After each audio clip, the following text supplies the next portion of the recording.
everybody and welcome to a new video.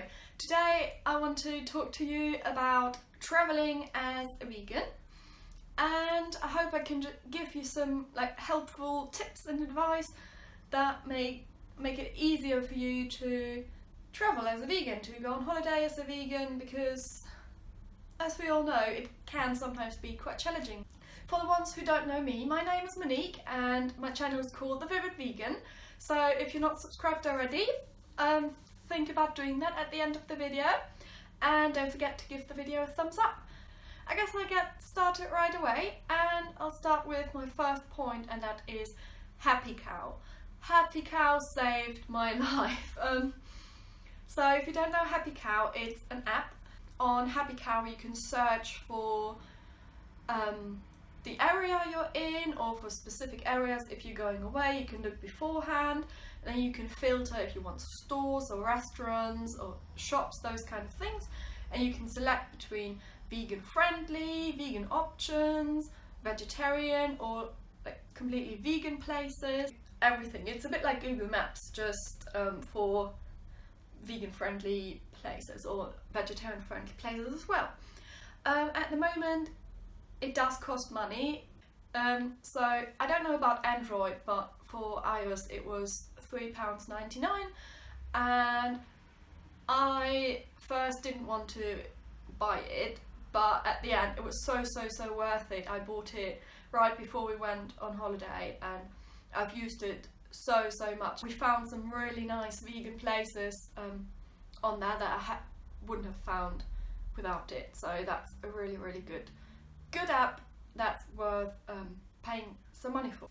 Okay, the second tip I have is Google Translate some main words or phrases you want to use when you're abroad, if it's a country with a different language and you don't speak the language. So when we went on our cruise, we went to Spain, Portugal, France and Belgium, and I can speak a little bit of Spanish, so I could tell the people there that I didn't want milk or egg or meat and fish. But in France I just had no clue. So before you go, it's quite useful to just Google some things like I'm a vegan, I don't drink milk, those kind of things, and you translate them and then you write them down, and then underneath you can write down how you pronounce it, in case it's a language like French where you pronounce things like completely different to what they look like. So that might be helpful as well. And worst comes to worst, if you've written it down, you can show it to the people, and usually they are really helpful. So for me it was really good to just translate some general words, and it just made me feel a bit better and more I don't know, not safe, but more comfortable about the whole situation, and that I knew I could get some vegan stuff if I needed to. Okay, so and tip number 3 is another thing you can do beforehand, and that is going on YouTube, and if you know what city you're going to or what cities, you can just type in the city and then vegan, for example, and then just watch a vlog or something and just see what other vegans do. That's something I've done. So it really depends on where you're going to. So we went to Lisbon, for example, and that was quite good because it's the capital city of Portugal, so it's quite big and a lot of people go there, and I got quite a lot of information from watching YouTube videos and watching other vegans exploring Portugal or exploring Lisbon and what places they went to. But if you go to a really tiny place, it might be a bit challenging, or you might not find as much on YouTube as you would like. But then you can still search online on Google and find blogs and blog posts about it, and I just found reading and watching other people's posts and videos really helpful, because then I just got an idea of what's around as well. So that might be another option for you. Okay, so the next thing, if you're in a hotel or on a cruise as we were, something really important is that you talk to the staff. Talk to them, tell them that you're vegan. yeah, they might look at you a bit funny at first, but they need to know, and I've made really good experiences with that. On board we had a buffet, but we also had a restaurant, and when they knew I was vegan, they just sent me the menu the night before. So I got the menu and I had the opportunity to like adjust all the meals I wanted to. One night I said, well, I've really enjoyed the meal that I had 2 nights ago, so could I have that again? And if I can't, anything vegan will do, to be honest.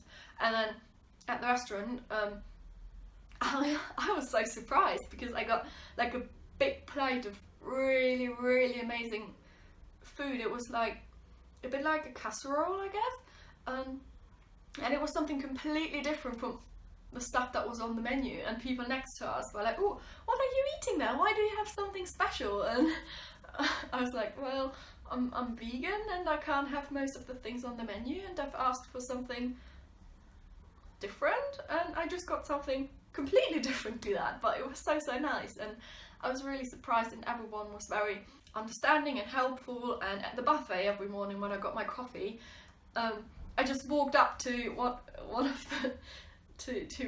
waiter every morning. It was the same one, and I didn't even talk to him, and he was like, "Oh, you want your soy milk again, don't you?" So he got out the soy milk for me, and everyone was very, very helpful. And yeah, I've made the experience that you just need to talk about it, and if you don't ask, you won't know, you won't get an answer. Sometimes you might actually be surprised that something is vegan and you thought it's not. So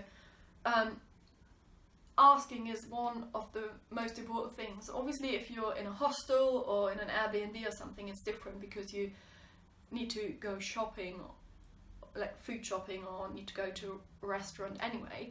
But when you're in a hotel, in like an all-inclusive hotel or cruise, it's different, and it's really important to just ask, and then you can actually make some really, really nice experiences. And one thing, or one person I actually want to recommend to you is the Vegan Cruiser, and that's her name on Instagram as well, and her blog is called the vegancruiser.co.uk, I think, as well. I'll definitely leave all the links down below for her, because oh my god, she was so helpful. She posts loads of blog posts about different cruise brands, is that what you call it, and the different ships, and how she found vegan food on there, and how the experience was like. So for example, I knew before I actually went on the ship that my dessert options weren't that great, so I could choose between fruit salad and sorbet, but I knew that, and it was absolutely fine. So whenever I went into a city, I had a look on Happy Cow and got like a vegan cupcake from a vegan bakery, so I wasn't disappointed or anything. I knew what to expect, and that was super helpful. So if you're vegan and you're thinking about going on a cruise, definitely check her out. But I'm sure there are loads of other traveling vegans around that you might want to check out as well, but for me she was the most helpful one. Okay, so these are my 5 top tips for traveling as a vegan. I hope you've enjoyed the video, and if you did, please don't forget to subscribe and give the video a like. And yeah, let me know about your top tips for traveling as a vegan. I would love to hear what you do when you travel. Do you use Happy Cow as well, and are you happy with it? Because I'm absolutely loving it, and I hope I'll see you guys very soon. Bye!